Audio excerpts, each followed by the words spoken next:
So hey everyone and welcome to physics academy. तो आज हम एक बहुत ही बेहतरीन कंसेप्ट को समझेंगे फिजिक्स के, जो कि है टाइम डायलेशन, यानी कि टाइम का स्लो डाउन हो जाना। आपने बहुत बार ये टर्म सुना होगा कि भाई जो साइंस से रिलेटेड स्टूडेंट है या साइंस से थोड़ा भी इंटरेस्ट रखते हैं लोग, उन्होंने ये टर्म बहुत बार सुना होगा कि टाइम डायलेशन हो जाता है, टाइम जो हो जाता है वो स्लो हो जाता है।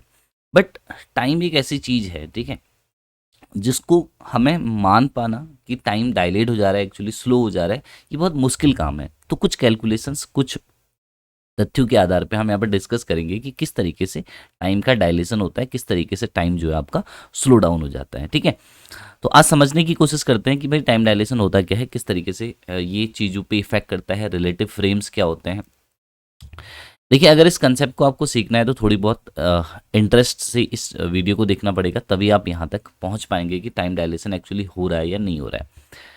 देखो, इस जब हम स्पेशल थ्योरी ऑफ रिलेटिविटी पढ़ते हैं तो वहाँ पे 3-4 कंसेप्ट निकल के आता है। ये उन्हीं में से एक कंसेप्ट है टाइम डायलेशन का। इसी तरीके से लेंथ कॉन्ट्रैक्शन भी होता है। तो आज की वीडियो में हम अपने आप को केवल यहाँ तक कंसंट्रेट करेंगे कि टाइम डायलेशन क्या होता है, किस तरीके से टाइम जो हो जाता है वो स्लो हो जाता है जब आप डिफरेंट डिफरेंट फ्रेम के रिस्पेक्ट में टाइम को ऑब्जर्व करते हैं, और क्या हो रहा होता है। अगर बहुत मोटे मोटे वर्ड में, बहुत सिंपल भाषा में टाइम डायलेशन को समझना हो तो हम ये कह सकते हैं कि भाई, जब भी हम किसी मूविंग फ्रेम के अंदर बैठे होते हैं, दो फ्रेम मान लेता हूँ मैं, दो जगह मान लेता हूँ, एक एस फ्रेम है, एक एस डैश फ्रेम है, यानी कि यहाँ पे आप रुके हुए हैं, दूसरा आप एक कार के अंदर चल रहे हैं जो कि एस डैश फ्रेम है। अगर जो टाइम है इसके रिस्पेक्ट में और इसके रिस्पेक्ट में ऑब्जर्व किया जाए, मतलब एक घड़ी है हमारे पास जो कि एस फ्रेम में रखी है और एक एस डैश फ्रेम में रखी है, तो हमें ये महसूस होगा कि जो एस डैश फ्रेम में जो घड़ी रखी है उसका टाइम एज कंपेयर टू वो घड़ी जो एस फ्रेम में रखी है उससे स्लो चल रहा होगा, यानी कि स्लो डाउन। यानी कि हम इसको सिंपल कह सकते हैं कि जो टिकिंग क्लॉक है वो मूविंग फ्रेम में स्लो हो जाती है। बट ये किसके रिस्पेक्ट में, ये सारा का सारा रिलेटिव रिस्पेक्ट है, यानी कि एस के रिस्पेक्ट में ये जो घड़ी है वो स्लो चल रही है, एस डैश के रिस्पेक्ट में ये वाली घड़ी स्लो चल रही होगी। तो इसका मतलब है, सबसे पहले आपको समझना पड़ेगा रिलेटिव थिंग्स को। तो रिलेटिविटी का मतलब है जब दो चीज़ें आपस में किसी तरीके से रिलेट हो रही होगी। जैसे आपने बचपन में देखा होगा, या आप जब ट्रेन में सफ़र करते हैं तो दो ट्रेनें अगर आपस में अपोजिट डायरेक्शन में मूव कर रही है तो हम देखते हैं कि उनकी वेलोसिटी हमको बहुत ज़्यादा दिखाई देती है। अगर दो ट्रेनें सेम डायरेक्शन में मूव करती हैं, आप कभी ट्रेन में सफ़र करोगे तो इस चीज़ को महसूस करना, अगर दोनों ट्रेन सेम डायरेक्शन में जा रही है तो आपको इनकी स्पीड जो है वो कम दिखाई देगी एक दूसरे के। तो ये रिलेटिव फ्रेम है, एक्चुअल जो है स्पीड नहीं है। तो सेम कंसेप्ट टाइम डायलेशन में भी यूज होता है। अब हम क्या समझते हैं, देखिए, मान लीजिए आपके पास एक स्पेसशिप है जो कि स्टेशनरी है, रेस्ट पे है। ओके, इस चीज़ को ध्यान से समझिएगा, किस तरीके से टाइम जो है वो स्लो दिखाई दे रहा है, हमें मूविंग फ्रेम के रिस्पेक्ट में टाइम स्लो हो रहा है। तो इससे पहले हमें एक चीज़ को बहुत ध्यान समझना पड़ेगा कि अगर मीडियम सेम है, in a same medium, okay, in a same medium, Einstein का कंसेप्ट है, in a same medium, medium change नहीं कर रहे, इन अ सेम मीडियम, जो स्पीड ऑफ लाइट है वो हमेशा सेम रहती है, ये कभी भी परिवर्तित नहीं होती है, चेंज नहीं होती है। यानी कि स्पीड ऑफ लाइट की वैल्यू 3 × 10⁸ मीटर पर सेकेंड ही रहेगी अगर मीडियम चेंज नहीं हो रहा है। तो ये हमारे पास एक फ्रेम है जो कि एक स्पेसशिप है, मान लीजिए। यहाँ पे रिफ्लेक्टर हमने लगा दिया, यहाँ से लाइट क्या हो रही है, रिफ्लेक्ट हो रही है। यहाँ से हमने लाइट को प्रोड्यूस किया एक टॉर्च के माध्यम से, या कोई भी हमारे पास सोर्स है उससे लाइट यहाँ से गई। ठीक है, यहाँ पे क्या है, स्पीड ऑफ लाइट मान लीजिए हमने सी मानी है, ठीक है, इस मीडियम के अंदर। तो यहाँ से लाइट ट्रैवल करेगी, ट्रैवल करने के बाद वापस ये लाइट जब यहाँ पे आएगी तो हम इसको क्या कर रहे हैं, ऑब्जर्व कर ले रहे हैं कि कितना टाइम लगा। मान लीजिए यहाँ से यहाँ जाने में लाइट को और वापस यहाँ आने में जो टाइम लगा उसको हम टी नॉट कह देते हैं। ठीक है, जो लाइट को यहाँ से यहाँ तक ट्रैवल करने में जो टाइम लगा, या हम सिंपली ये मान लेते हैं कि भाई यहाँ से यहाँ तक लाइट को ट्रैवल करने में, हम वापस आने की बात भी नहीं करते हैं, हम सिंपली कहते हैं कि यहाँ से लाइट ट्रैवल की, आगे को गई, और वापस जब लाइट यहाँ पे पहुँची है ना, यहाँ पे जब पहुँची लाइट, यहाँ से स्टार्ट हुई, यहाँ पे पहुँची, तो ये टाइम कितना लगा, टी नॉट लगा। मान लीजिए इस डिस्टेंस को हमने एच मान लिया, तो एच जो हमारा स्पीड ऑफ लाइट सी है, तो distance equal to velocity upon time होता है। तो डिस्टेंस बराबर ये जो डिस्टेंस हो जाएगी वो कितनी हो जाएगी, सी टी नॉट हो जाएगी। ये पहला कंसेप्ट कुछ नहीं था, सिंपल कंसेप्ट है, सिंपल बात चली अभी तक। यानी कि भाई हमारा फ्रेम रेस्ट में था, हमारी चीज़ रेस्ट में थी, लाइट को यहाँ से यहाँ जाने तक टी टाइम लगा। हमने कहा कि ऑब्वियसली नॉर्मल चीज़ें चल रही है, तो हम कह सकते हैं कि भाई T not equal to H upon C है, कोई दिक्कत नहीं है, घड़ी ने ठीक है, मान लो 2 सेकंड लगा, 3 सेकंड लगा, मान लीजिए यहाँ से यहाँ तक कि टी नॉट की जो वैल्यू है वो मैं मान लेता हूँ कि 3 सेकंड निकल के आई। ठीक, यहाँ तक कंसेप्ट बिल्कुल क्लियर हो गया होगा। जो साइंस के बच्चे हैं उनके लिए तो बहुत महत्वपूर्ण टॉपिक है ये, क्योंकि यहाँ से क्वेश्चन आएंगे आपके आईआईटी जैम में, गेट में, नेट में। ठीक है, फ्यूचर में भी आपको अगर आप इस चीज़ में रिसर्च करते हैं तो वहाँ भी काम आएगा। बाकी जो स्टूडेंट है उनके लिए ये इंटरेस्ट का एक टॉपिक है। अब मान लीजिए in moving frame moving frame मान लेते हैं, एक हमारे पास भाई एक फ्रेम है जो कि इटसेल्फ कुछ स्पीड से मूव कर रहा है, मान लीजिए उसकी स्पीड। बट ध्यान रखना है, जो रिलेटिविटी का कंसेप्ट है वो बहुत स्लो मूविंग फ्रेम के लिए अप्लाई नहीं होता, वो उन फ्रेम के लिए अप्लाई होता है जो कि बहुत हाई स्पीड से मूव कर रहे हैं, जिनकी स्पीड लगभग स्पीड ऑफ लाइट के बराबर है। ठीक है, मतलब उसके कंपेरेटिवली है, इतना मान सकते हैं। जैसे कोई फ्रेम है, उसकी स्पीड लाइट ऑफ स्पीड से की आधी है, ऐसा मान लेते हैं। अब हमारा जो फ्रेम है वो ऑलरेडी मूव कर रहा है ना, ये v वेलोसिटी से मूव कर रहा है। तो मूविंग फ्रेम के रिस्पेक्ट में इस लाइट को यहाँ से यहाँ तक जाने में कितना टाइम लगेगा, इस चीज़ को ऑब्जर्व करते हैं। देखिए हर एक चीज़ सेम है, कुछ भी चेंजेस नहीं आया। अब दो लोग ले लेते हैं, एक ले लेते हैं घड़ी के इसके अंदर और एक आदमी ले लेते हैं इसके बाहर। तो अंदर बैठे हुए आदमी ने तो देखा यहाँ से लाइट स्टार्ट हुई, यहाँ से यहाँ तक गई, तो उसको तो कुछ नहीं लगा, उसको लगा कि भैया टाइम इसको टी नॉट लगा, जैसे पहले हो रहा था, है ना। जैसे आप यहाँ पे बैठे थे, आप इस केस में आप अंदर बैठे हो बाहर बैठे हो, कोई फर्क नहीं पड़ेगा, आपको टी नॉट ही टाइम लगने वाला है। बाहर से देखो तब भी इतना ही टाइम लग रही होगी लाइट, अंदर से जो बंदा देख रहा होगा, जो आदमी अंदर से देख रहा होगा, जो ऑब्जर्वर, उसको भी टी नॉट टाइम लगा। बट इस केस में क्या है, इसके रिस्पेक्ट में, क्योंकि ये खुद भी जो है इस फ्रेम के अंदर बैठा है, तो इसके रिस्पेक्ट में पूरी सारी जो चीज़ें हैं वो रेस्ट में हो रही है। ठीक है, ये रेस्ट फ्रेम है इस पर्सन के लिए, तो टाइम कितना लगा, टी नॉट लगा। बट जो ये पर्सन, अब इसके प्रोस्पेक्टिव से देखते हैं कि क्या कहानी हो रही है। इसके प्रोस्पेक्टिव से क्या हो रहा है कि भाई ये फ्रेम भी मूव कर रहा है, तो जैसे ये फ्रेम मूव करेगा, अब होगा क्या कि जैसे ही लाइट यहाँ से स्टार्ट हुई, ठीक है, यहाँ से लाइट चलना स्टार्ट हुई, ठीक है, हमें कैसे दिखाई देगा। देखो ये कहानी थी कि ये हमारे पास स्पेसशिप था, यहाँ पे टकरानी थी लाइट को, ठीक है, यहाँ तक। बट ये स्पेसशिप जैसे ही मूव करेगा, जब लाइट यहाँ से स्टार्ट होगी तो कुछ ना कुछ टाइम तो लगेगा ही लाइट को यहाँ से यहाँ तक जाने में। तो उतने टाइम में ये स्पेसशिप मान लो यहाँ से इस पोजीशन से चल के, यहाँ पे इसकी पोजीशन थी, इस पोजीशन से चल के ये स्पेसशिप कहाँ पहुँच गया है, अब इसकी जो नई पोजीशन है वो ये है। समझ गए ना, क्योंकि लाइट यहाँ से स्टार्ट हुई, जब ये लाइट यहाँ पे पहुंची तो उतने टाइम में ये जो स्पेसशिप है वो यहाँ से कहाँ पहुंच गया भैया, यहाँ से इस पोजीशन से, मान लो इसकी जो ये फ्रंट पार्ट था ये ए था, तो ये पहुंच गया ए डैश पे, यहाँ तो कोई इशू नहीं है। तो जो बाहर बैठा ऑब्जर्वर है उसको एक्चुअली ये जो कहानी है वो इस तरीके से दिखाई देगी कि लाइट ऐसे नहीं ट्रेवल करके, लाइट कैसे ट्रेवल कर रही है उसके रिस्पेक्ट में, ऐसे मूव कर रही है। जबकि लाइट तो क्या कर रही है, हमें पता है कि लाइट यहाँ से बैठे हुए ऑब्जर्वर के रिस्पेक्ट में लाइट सीधे जा रही है, बट जो बाहर से आदमी देख रहा है उसके रिस्पेक्ट में, due to motion of this frame, light जैसे ही यहाँ से स्टार्ट हुई उतने टाइम में ये जो फ्रेम है, ये जो पॉइंट है ए, वो कहाँ पे पहुँच चुका है, यहाँ पे पहुँच चुका है। तो इसको दिखाई देगा कि भैया लाइट ऐसे सीधे ना जाके किस तरीके से जा रही है, ऐसे डायगोनली ऐसे जा रही है।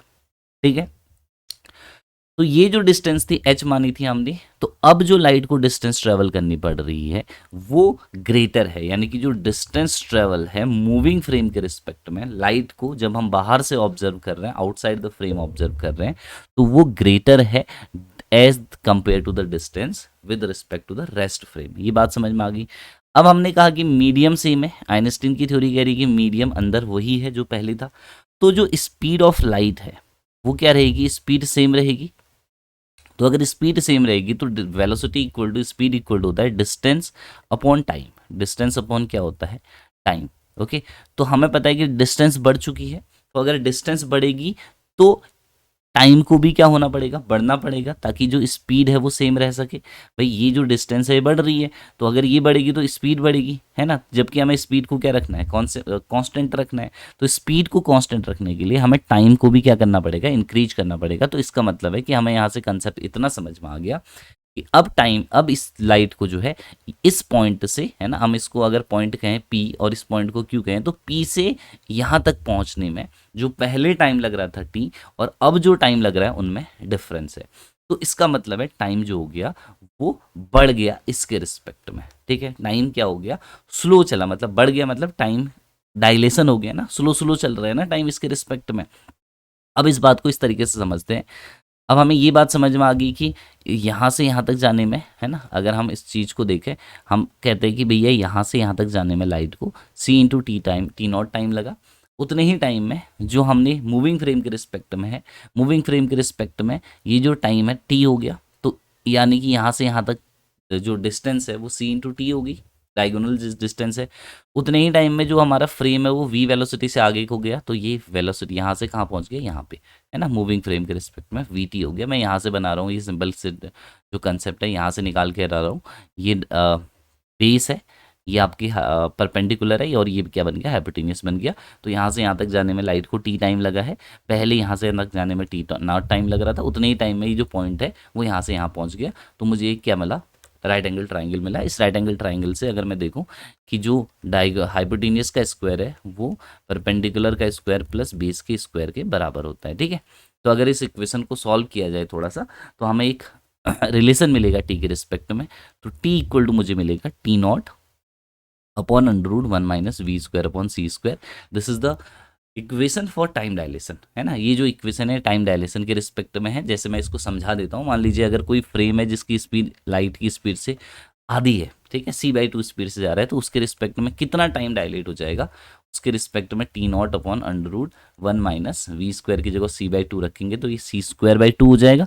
तो c² से c² कट के 1/4 हो जाएगा, यानी कि t naught to t naught upon root 3 जो है, इतना टाइम जो है उसके रिस्पेक्ट में हो जाएगा। यानी कि टी यहाँ पे आपको समझ में आ रहा है कि टी इज ग्रेटर देन क्या रहेगा, हमेशा टी नॉट रहेगा। इसी को हम टाइम का क्या कहते हैं, डायलेशन कहते हैं, यानी कि स्लो डाउन हो जाना।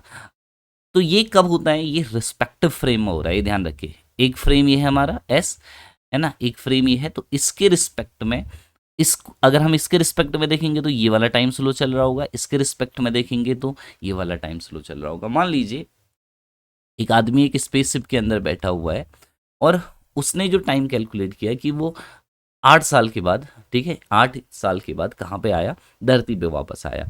जो ये वाला आदमी है इसके रिस्पेक्ट में टाइम निकालते हैं कि भाई अब जो इस फ्रेम की स्पीड थी वो c/2 थी, मैंने बताया।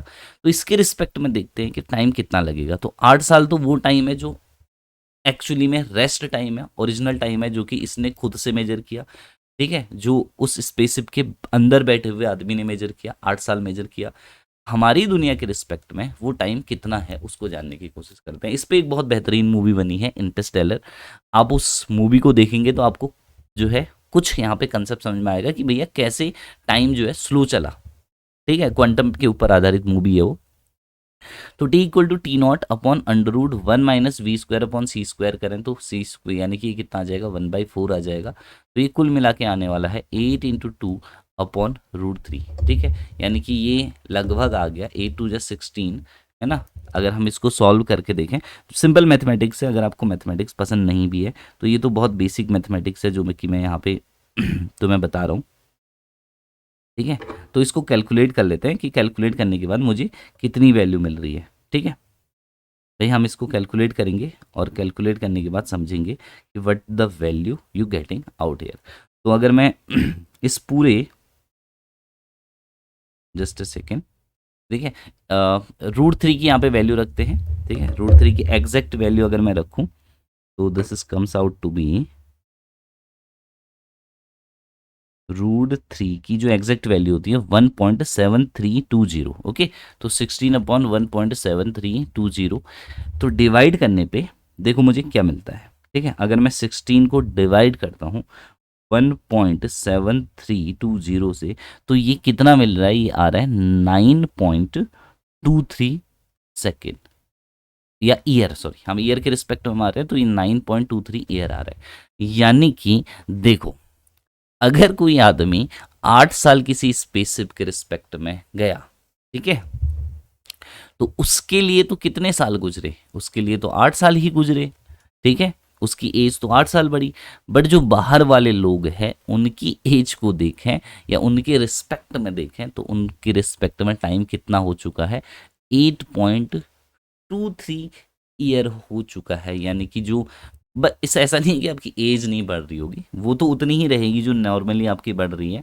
बस जस्ट ये कंसेप्ट है जो कि आपको समझना है। ये जो स्पेस में चीज़ें हो रही होती है, स्पेस से जो सिग्नल आते हैं नेविगेशन सिस्टम, उसमें डिले वगैरह होता है, वहाँ पे ये काम आ रहा होता है। ठीक है, तो यानी कि स्पेसशिप के अंदर जो आदमी है उसको लगा कि 8 साल गुजरे, बाहर वाले आदमी के रिस्पेक्ट में जो आदमी यहाँ से स्पेसशिप से गया था तो उसके रिस्पेक्ट में जो टाइम है वो कितने साल हो गए, लगभग 9.2 ईयर, यानी कि 1 ईयर का गैप आ रहा है। मान लीजिए ऐसे ही आप 50 साल रह के आए, 50 ईयर आप स्पेसशिप में रह के आए, और जितनी स्पीड स्पेसशिप की होगी उतना ही आपका अर्थ के रिस्पेक्ट में जो टाइम पीरियड है वो लंबा होगा, और स्पेसशिप के रिस्पेक्ट में आपका टाइम पीरियड, मतलब आप आज गए और मान लीजिए 10 साल के बाद आप वापस आए या 50 साल के बाद वापस आए, तो आपको तो लगेगा कि भाई मेरा टाइम तो अभी 30 साल हुआ है या 20 साल हुआ है, जबकि अर्थ के रिस्पेक्ट में वो टाइम कितना हो चुका है, 50 ईयर हो चुका है। तो इस कंसेप्ट को कहते हैं टाइम का डायलेट हो जाना, टाइम का स्लो डाउन हो जाना। इसी तरीके से रिलेटिविटी में और भी बहुत बेहतरीन कंसेप्ट है। देखिए ये चीज़ें कुछ हद तक प्रूफ हो चुकी है, बिल्कुल भी ऐसा नहीं कि आप इसको हाइपोथेटिकल कंसीडर कर सकते हैं। बहुत हद तक ये चीज़ें जो है प्रूफ हो चुकी है। एटॉमिक क्लॉक के साथ हम ऐसा एक्सपेरिमेंट कर सकते हैं। ठीक है, जो सिग्नल्स स्लो डाउन हो जाते हैं जो स्पेसशिप से हमारे पास आ रहे होते हैं, उनके लिए हम इस कंसेप्ट को यूज करते हैं। बट अब भी इसमें उतनी ज़्यादा क्लियरिटी के साथ हम चीज़ों को एक्सप्लेन नहीं कर सकते हैं। तो सारा कंसेप्ट जो है वो रिलेटिव मोशन का है। आई होप टाइम डायलेशन का कंसेप्ट आपके भेजे में अच्छी तरीके से आ गया होगा, और अब जो फ्यूचर में आने वाले क्वेश्चंस है इससे रिलेटेड एग्जाम्स में, उनको आप बहुत अच्छे तरीके से कर पाएंगे। ठीक है, और साथ ही साथ बता दूं कि CSRI नेट का जो एग्ज़ाम है उसकी डेट आउट हो चुकी है, तो हमारे फिजिकैम ऐप पे आप जो है डाउनलोड करके इसको इस एग्ज़ाम के लिए प्रिपेयर कर सकते हैं। साथ ही साथ जेस्ट और CUT के लिए प्रिपेयर करना चाह रहे हैं तो वो भी हमारे ऐप पे अवेलेबल है। तो God bless you, take care,